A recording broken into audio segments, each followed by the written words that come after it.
Hello, everyone, and welcome to the VIDA podcast, where we help educate military veterans and their spouses on opportunities in Web3. Our plan is to host a series of industry leaders, many of whom are veterans or spouses themselves, so that we can learn about their journey down the crypto rabbit hole while understanding opportunities for transitioning veterans in the industry. I'm Chris Perkins, president of CoinFund. I'm a combat Marine veteran who spent 15 years on Wall Street before transitioning into the crypto space. And before we begin, I would like to thank our sponsor, Luca, who's dedicated their time and resources to make this podcast possible. For our 23rd episode, we will be speaking with U.S. Army Captain Lee Bracher, founder and president of the Texas Blockchain Council. Welcome, Lee. Thanks for having me on, Chris. Awesome, man. Well, would love to hear about your background as we kick things off. Yeah, as you mentioned, out of college, I went to officer candidacy school at Fort Benning in Georgia. Spent some time on the East Coast at Fort Lee and Fort Benning, and came back to the Texas area, Dallas area. Worked as a police officer actually for a few years, and then made my way to academia.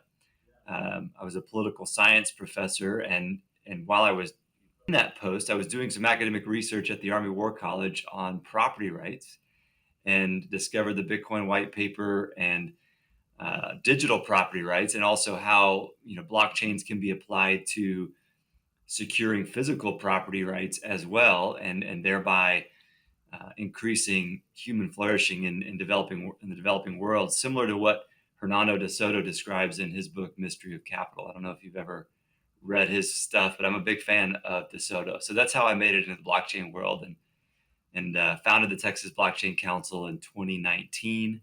It's a nonprofit trade association. We do lobbying, advocacy, and business development for our 100+ member companies. Wow. So let's step back to your military experience. What was your MOS and background there?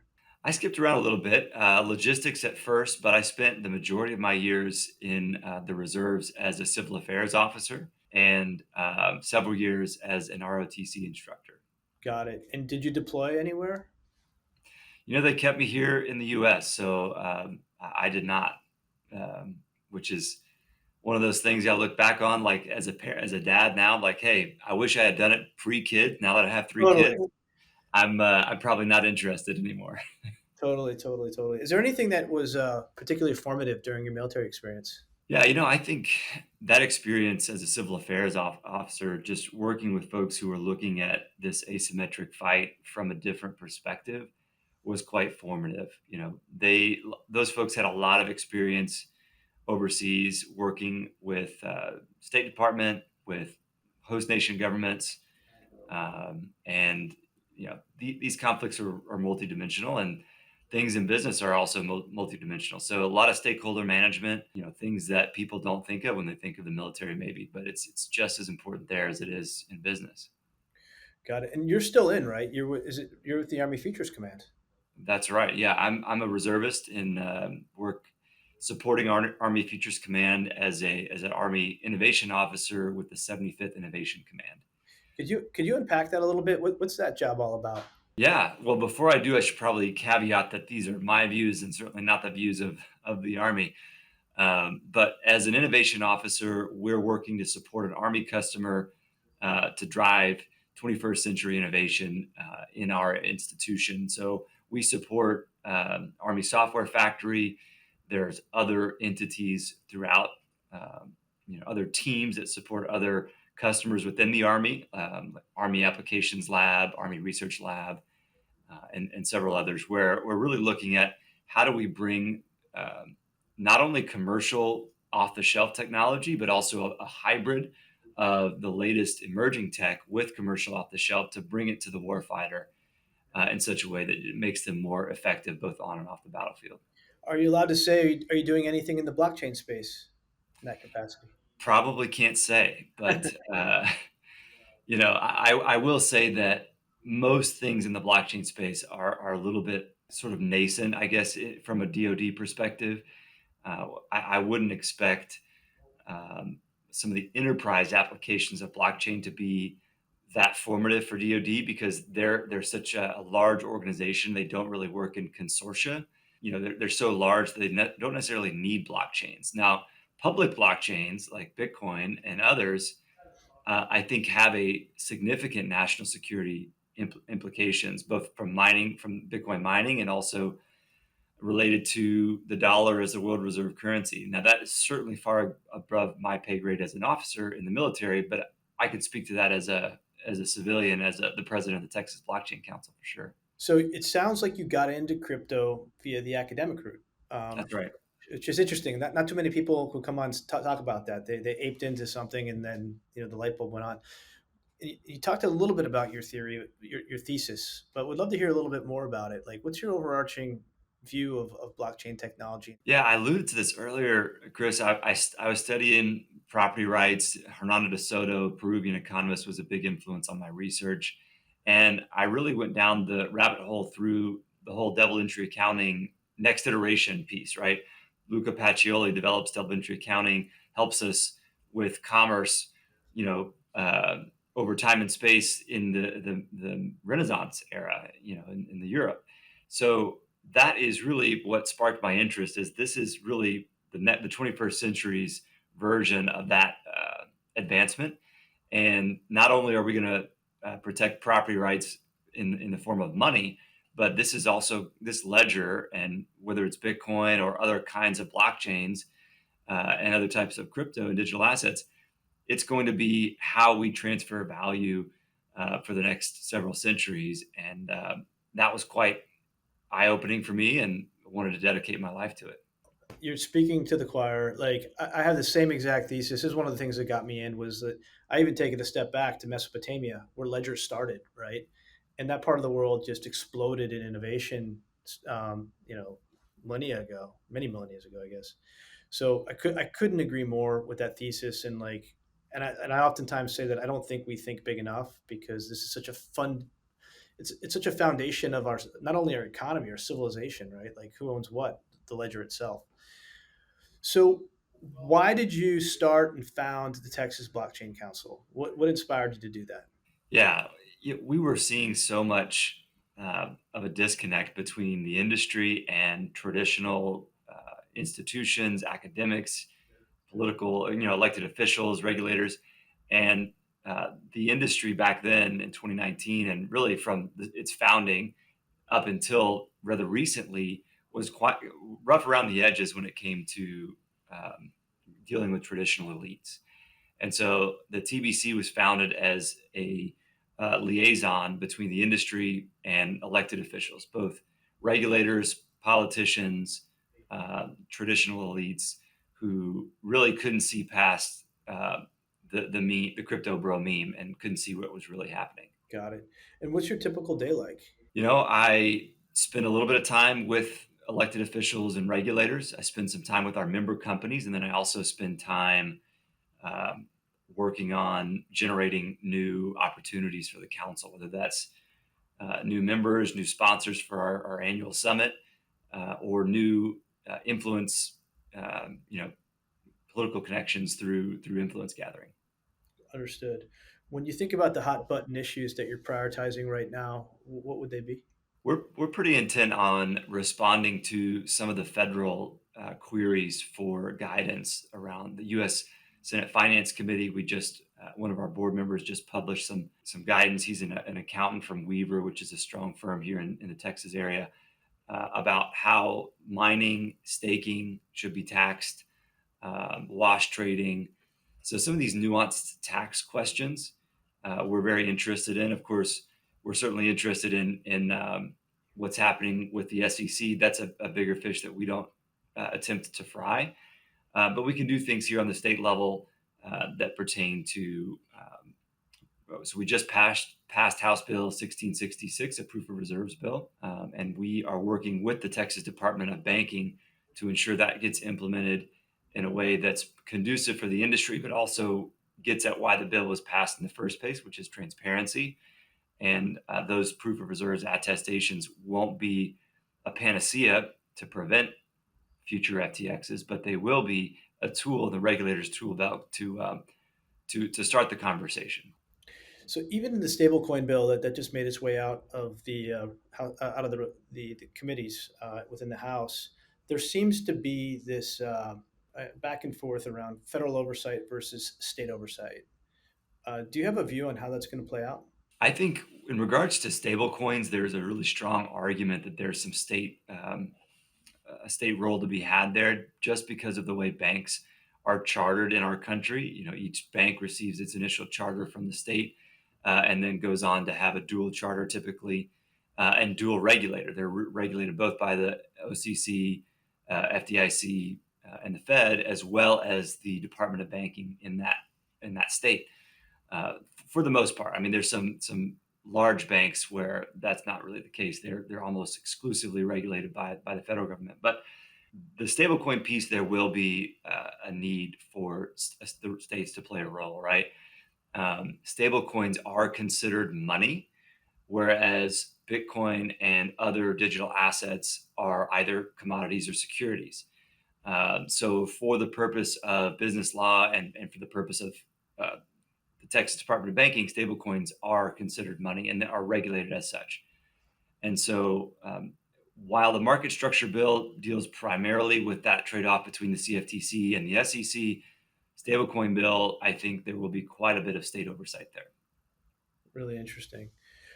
So, can you explain? There's a number of different trade organizations in the crypto space. There's the Blockchain Association, there's Digital Chamber, a whole bunch of different folks, Coin Center, et cetera.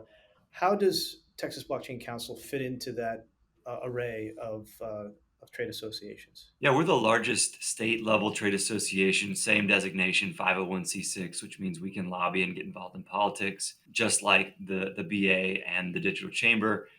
Coin Center, I believe, is a 501c3, so they don't do lobbying, they do pure education and research. So great, all needed, right? So we play a role as sort of a leader among state associations. There's 40 other state associations. We're a co-founder of the U.S. Blockchain Coalition, which is a loose federation of those other 40 states associations. Yeah, so we work very closely with Kristen Smith at the BA and her team, as well as Perry Ann Boring at the Digital Chamber and her team. So there's 40. So we're missing 10. Why do you think? It's hard for some of the smaller states that don't have a lot of commerce in this industry to really generate a budget to actually establish influence. I'd say out of the 40, only about 6 or 7 have a full-time staff. Got it. We have a staff of 5 with some contractors and lobbyists, and that's more than most of the other states, or really all of the other states. But there are 7 or 8 states that do have a staff, do have budgets, and can impact policy. Pennsylvania, Florida, Virginia, Yep. Washington State are some of the strong ones. Wow, it's interesting. And there's so much going on in Texas right now. I mean, Austin is emerging as a global crypto hub. You got the mining industry, so it totally makes sense. So I guess pivoting forward, what are you excited about in this space? What excites you about crypto, Web3? In the near term, I'm excited about a Bitcoin ETF. I think that's really going to bring some interest. I mean, PayPal was big news last week. Um, I think most people did not see that coming. I didn't see it coming, and I've even talked to some folks in the banking world and some of the regulators this week who said this changes the game. There's going to be a lot of banks looking at the Fed, the OCC, and different federal regulators saying, why is PayPal able to take advantage of this and we are not? So big news. I totally agree. You saw Visa today come out with something around account abstraction. So I think the theme we're seeing is institutional adoption, which is very exciting. But outside of the banking sector, in a technology that unlocks a lot of financial applications. So it really causes a lot of major policy questions to be asked, right? Yeah, I think self custody is the other thing that I'd mention in that scenario, right? We did some polling here in Texas that showed that 48% of people under the age of 29 own a digital asset, but only 6% of people over the age of 65 do. Tons of other interesting nuances in that polling data that I could share another time. As we get some generational buy-in, it's already there for the younger generations. The self-custody education efforts are going to have to really be amplified, but it's a collective action problem. Nobody is incentivized to do that on their own. Everybody's going to try to free ride off of the education of others. So that's something we're going to have to collectively solve together. And I don't know how that's going to be solved. Yeah, it's funny. I'm trying to open up a bank account for my kid. He's a minor, and it's taken me like a week to do, but no problem in spinning up a MetaMask wallet really quick and getting access to what he needs to do there. So it's really, I think self custody is going to be hugely important. We see guys like Warren Davidson, who is a West Point graduate, who's making a big stink on that. We're going to get him onto this podcast eventually, but yeah, I agree with you on that as well. Yeah. Any advice that you have for vets trying to break into crypto? I had to almost create my own job because I was coming from academia, and if I had talked to Coinbase or Kraken or a big publicly traded Bitcoin miner, they probably wouldn't have looked twice at me. So what I would say is, start networking and start adding value, building that network and adding some value to folks. It doesn't really matter what your resume was. I think the government affairs area is a great area for people that are veterans to get involved with the crypto industry. There is still a huge need there, and right now more than ever. I mean, budgets are tight, but people realize public policy and government affairs is not where you want to cut your budget right now. I was literally on with the founder today, big project, and we were talking about how imperative it is now to seize the narrative, because if the narrative moves away from you, it's so much more expensive to turn it back.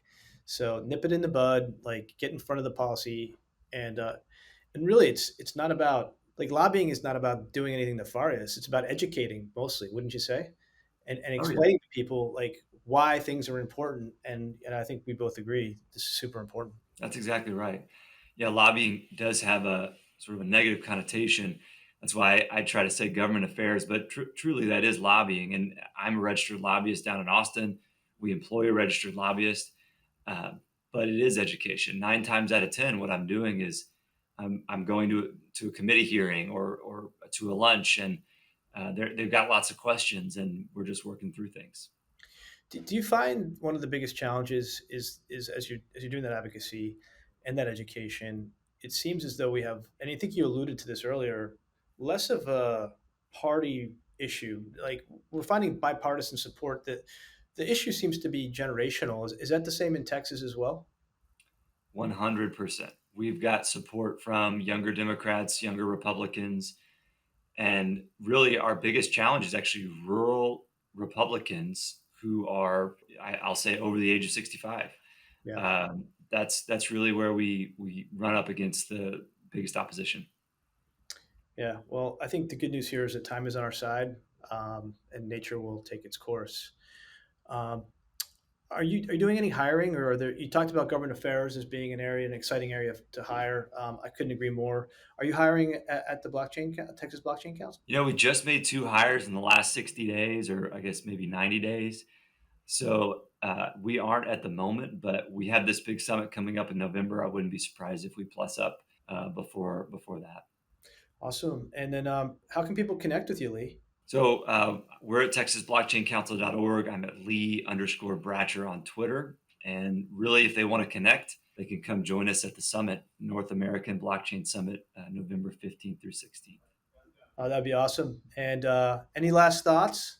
No, Chris, I just appreciate you having me on and what you're doing for the veteran community and what you've done for me as in the time that we've known each other. Just making those introductions, very kind of you. No, at least I can do. I think, look, we're all in this together. There's nothing better than working, partnering with fellow veterans. It's a wonderful point of departure. And one thing that I hope listeners understand is that if they're transitioning out of the military, they've got an incredible network. There are people that will move mountains for them, and I know we're all in this together. So thanks again, and really, really appreciate you coming on the show today. Awesome comments. Love the role that you're doing. Wanted to thank you for the advocacy that you're putting forth. As I understand it, a lot of the policy that's coming out of places like Texas will actually set the stage for the rest of the nation. So, like, really appreciate everything. And we're again humbled to have a veteran like you, Lee, leading the fight.